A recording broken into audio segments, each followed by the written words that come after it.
Bonjour à tous, bienvenue sur Franck Info, l'actualité vue par Franck Muller. Eh bien écoutez, c'est ici et nous sommes jeudi 21 avril, le lendemain du débat. J'ouvre une toute petite parenthèse. J'avais marqué sur ma page Facebook, j'allais ouvrir un cabinet de voyance. Pourquoi? Le 12 avril, au lendemain du premier tour, dans ma vidéo 387, j'explique que le danger, c'est le troisième tour, les législatives. Et que Mélenchon veut certainement imposer la cohabitation à Macron, tellement le vote des banlieues a pesé et dans les villes importantes, on est à 30% de vote France Insoumise. Mardi, après-midi, j'enregistre ma vidéo 390 en expliquant qu'il y avait des petites accointances, des petits accords entre Mélenchon et Macron. Et j'explique que la France Insoumise, c'est quelque part l'opposition contrôlée de Macron, en prenant l'exemple de Ruffin, notamment avec Macron. Voilà. Figurez-vous que le soir même, alors je suis en train de partager mes vidéos dans les différents groupes, je lis que Mélenchon appelle à une cohabitation avec le vainqueur du second tour grâce au vote qu'auront récolté les candidats de la France Insoumise. Et je vous mets ce joli petite photo. Voilà, un autre Premier ministre est possible. Voilà. Incroyable, j'avais raison. Alors, il faut dire une chose. Il y a une aide publique à la presse qui est censée garantir la pluralité de la presse. Problème, où est la pluralité de la presse si tous les médias subventionnés soutiennent ouvertement le même candidat? Chercher la pluralité dans les quotidiens de presse écrite nationale, c'est fou, hein, c'est fou. Ils ont tellement lâché de l'argent pour aider cette presse, mais en fin de compte, c'est la main qui donne, c'est elle qui influe la politique éditoriale des journaux. Regardez, BFM, avant le débat, BFM a soigneusement préparé la tâche d'Emmanuel Macron, interview de François Bayrou, puis de Richard Ferrand, et puis après Zelensky qui donne sa préférence pour Macron et qui vient nous expliquer que Marine, elle ne devrait pas faire confiance à Poutine et patati et patala. Vous voyez, la propagande dans toutes ces grandes largeurs, mais c'est pas démocratique ça. On vient s'abonner de la planche avant que le débat commence. Voyez. Puis sur le TF1, le débat était présenté comme une finale de poker ou de tournoi de boxe. Ça fait penser à une société de spectacle hein, qui bat son plein. Stop à l'extrême droite, oui, bien sûr. Voilà. Vous les voyez défiler, les crânes rasés là dans la rue. Oh là là, mon Dieu. Enfin bon, c'est incroyable, c'est dégoûtant, abject. On avait l'impression qu'on allait annoncer une mise à mort de Marine. Vous voyez, on vous annonce la corrida. Hein. Bon. Alors, je commence. Un truc évident, connu de tout le monde. Un bon mensonge, parce que la particularité de Macron, c'est de mentir avec un aplomb qui vous fait douter de vous-même. Emmanuel Macron se vante de venir de l'école de la République. C'est faux.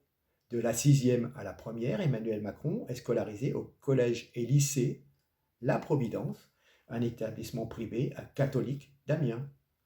Et je crois que c'est là qu'il rencontre Brigitte. Tout à fait. Voilà. Et c'est là qu'il prend ses cours de théâtre, hein, entre autres. Bref, mauvaise langue que je suis. Oui, quand on pense 5 années supplémentaires sous Macron, il faut... Stop. Je n'ose pas penser à ça.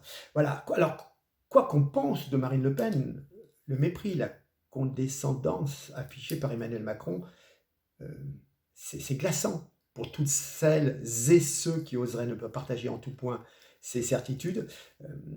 Macron, c'est un pervers narcissique. Les journalistes, d'ailleurs, confondent compétence et arrogance. Marine Le Pen se veut porte-parole de la France des classes moyennes et populaires. Et en tant que telle, elle est traitée avec une grande condescendance par Emmanuel Macron. D'ailleurs, je vous laisse regarder cette photo qui en dit long sur l'attitude de Macron. Voilà. Donc, ce débat a bien confirmé que Macron est un être arrogant et méprisant et que Marine Le Pen avait matière à enfoncer Macron, mais elle ne l'a pas fait.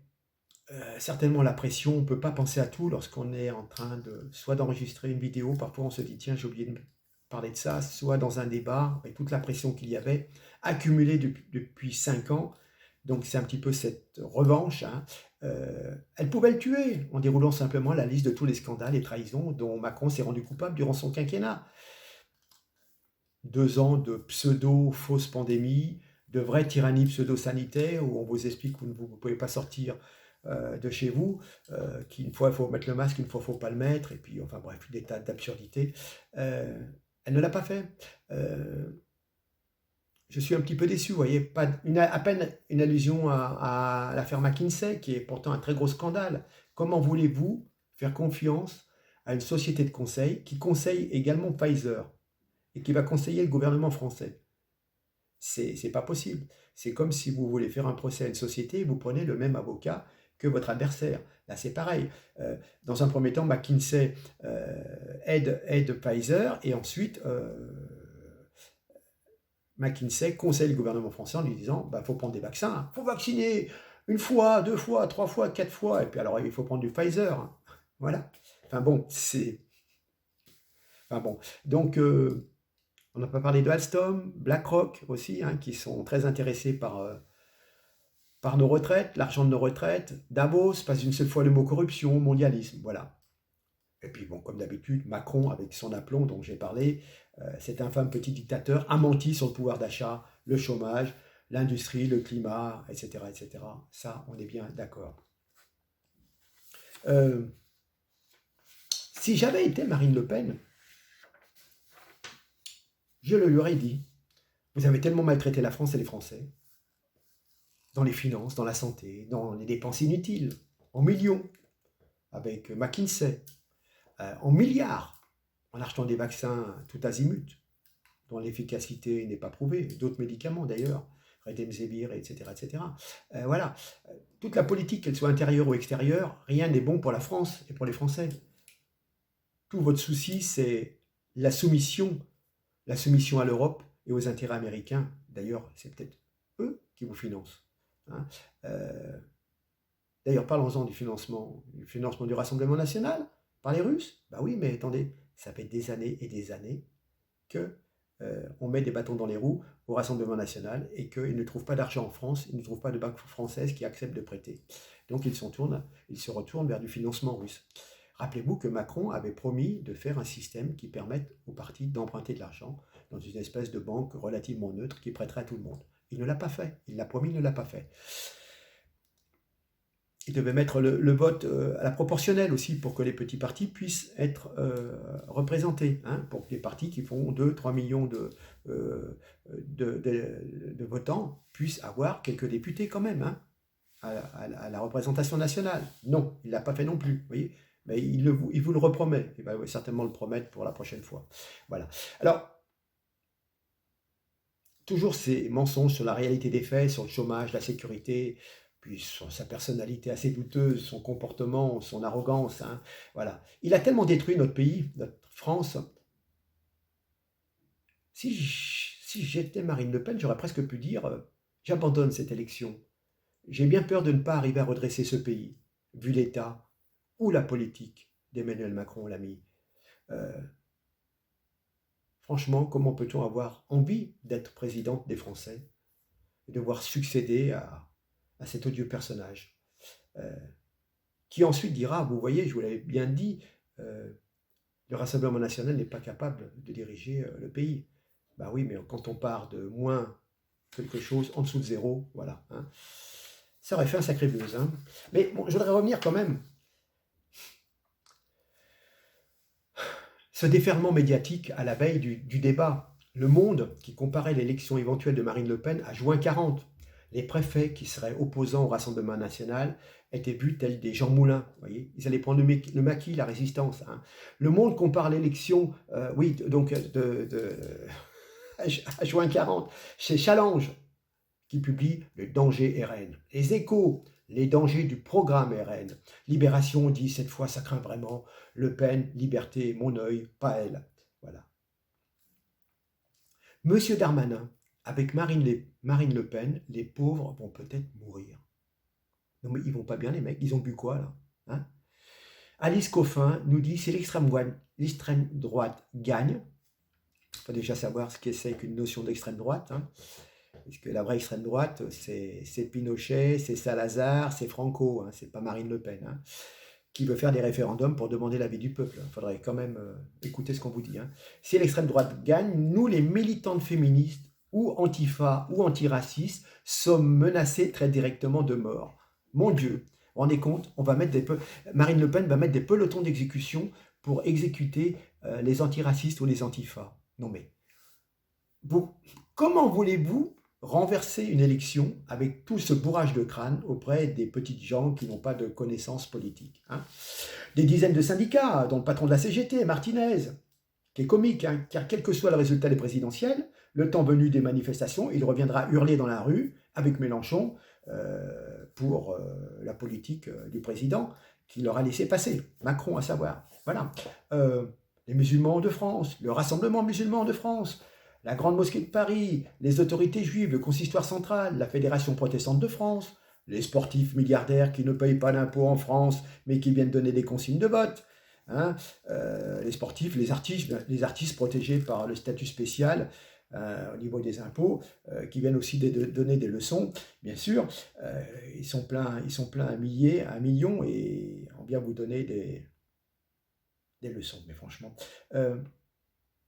Bernard-Henri Lévy la morale, et ses dictats d'indignation, voilà. Tout le camp du bien, hein, voilà. Le vote de la bien-pensance antifasciste, oui, mais anti-national et anti-besoin du peuple, anti-sécurité du peuple.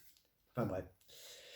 À force, se rendent-ils compte que toutes ces insultes, toutes ces outrances sont presque contre-productives et que certains électeurs, révoltés par tant de haine partisane, vont revoir leur vote? Ils ont compris. Ils ne croient plus en cet antifascisme de pacotille, ni à ce fameux théâtre antifasciste dont même Lionel Jospin parlait à un moment de sa carrière, hein.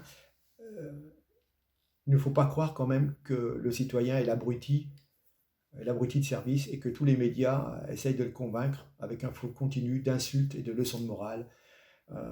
Il y a des tentatives d'infantilisation. C'est grotesque, hein, c'est grotesque, hein. Mais ça va peut-être marcher, hein, on est bien d'accord. Alors, quand même, il y a un flux incessant d'informations. On oublie vite. Alors, qu'est-ce que Macron a déjà fait? Destruction, c'est ça le fascisme. Destruction des contre-pouvoirs en France. L'Assemblée nationale est asservie, le Conseil constitutionnel est asservi, le Conseil d'État est asservi, le Conseil supérieur de l'audiovisuel asservi, c'est devenu l'ARCOM, avec donc tous des gens à Macron. Commission des sondages, elle est aussi asservie. Démantèlement des grands corps administratifs de l'État. Le corps diplomatique, ça s'est fait ce week-end.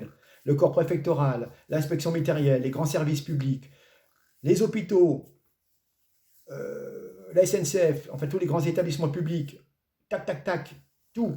Infiltration, bon conseil de cabinets étrangers, McKinsey, entre autres, et j'en passe. Cette destruction du contre-pouvoir a permis à Macron de nous priver de nos libertés fondamentales, d'aller, venir et travailler, de respirer sans masque. On nous a imposé une obligation vaccinale déguisée avec des injections expérimentales aux effets secondaires très douteux. Certains vont jusqu'à dire qu'ils sont dévastateurs et mortels. Je ne le dis pas parce que je ne veux pas être censuré, ok?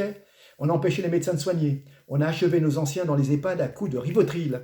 On a dilapidé les caisses de l'État.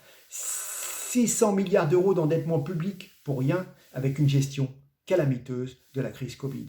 On continue de démanteler la France. Alstom, Alcatel, Essilor, Lafarge, les ciments. Ben voyons. On continue de tuer l'hôpital public et de mettre sur le carreau 15 000 soignants en pleine crise de Covid. Et on continue de fermer des lits, bien entendu, ça j'ai oublié. On nous taxe toujours plus, on aggrave la pauvreté en France. Ça me rappelle il y a 5 ans, quand Macron disait il n'y aura plus personne qui dormira sur le trottoir. Mais franchement, le gros mensonge. Et puis bien entendu, Macron met toujours la France sous tutelle des États-Unis, du nouvel ordre mondial, et puis de Bruxelles, on est d'accord. Que va-t-il faire la semaine prochaine? Eh bien, il va céder notre siège de membre permanent avec droit de veto dont nous disposons au Conseil de sécurité de l'ONU. Eh ben, il va partager ça à l'Union européenne, hein. Donc ça va être irréversible, avec donc perte de notre puissance et de notre rayonnement mondial. On va donner notre force de frappe à l'Allemagne. C'était les prémices du traité d'Aix-la-Chapelle. On va peut-être déclarer la guerre à la Russie. Peut-être même une guerre nucléaire, allez savoir, tellement ils sont fous. On va continuer à brader nos intérêts nationaux, brader les joyaux de notre patrimoine industriel, je pense à des turbines Alstom et compagnie, hein. Toujours continuer à dilapider l'argent, notre argent, les caisses de l'État au profit des amis banquiers, des cabinets de conseil étrangers, McKinsey, Accenture et compagnie. Voilà. Il va bientôt donner l'indépendance à certains territoires français, Nouvelle-Calédonie, la Corse, même l'Alsace, mais voyons, contre la volonté des populations et affaiblir encore davantage la France.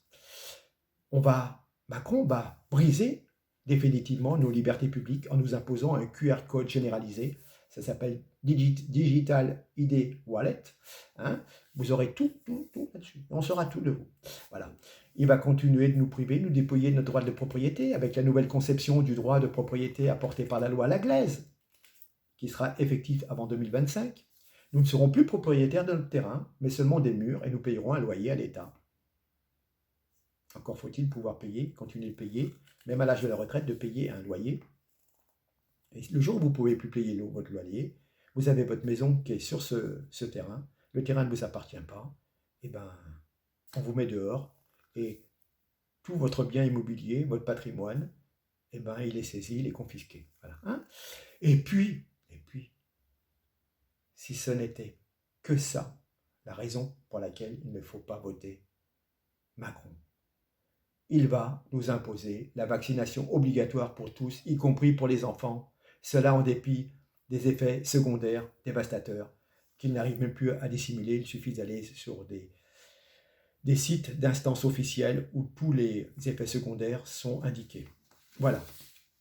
Donc, je dirais que voter est un droit. Voter est un droit. Et je vais vous dire encore mieux. Je recherche mon petit truc. Voter est un droit, oui. Mais voter contre Macron est un devoir. Et moi, je voterai contre Macron, bien entendu. Sur ce, je vous laisse. Je vous remercie de m'avoir écouté. Mobilisez-vous. Mobilisez-vous. Il y a très peu de chances que Marine puisse accéder à cette fonction suprême. Mais bon, si on bouge tous, peut-être qu'on arrivera. Mais bon, je suis un petit peu sceptique, mais la balle est dans le camp de toutes les personnes qui se sont abstenues de voter et qui croient les bobards qu'on veut bien leur raconter à la télé. Voilà. Mais si vous voulez que ça continue encore 50 plus avec Macron, eh ben allez-y. Hein. Préparez-vous, préparez votre bras, hein, tous les 3 mois. Allez, hop. Hein. Puis préparez, rachetez un stock de masques. On est d'accord? Continuez. Les moutons. Allez, je vous laisse. En tous les cas, merci. Partagez un maximum. Je compte sur vous. À très bientôt. Merci.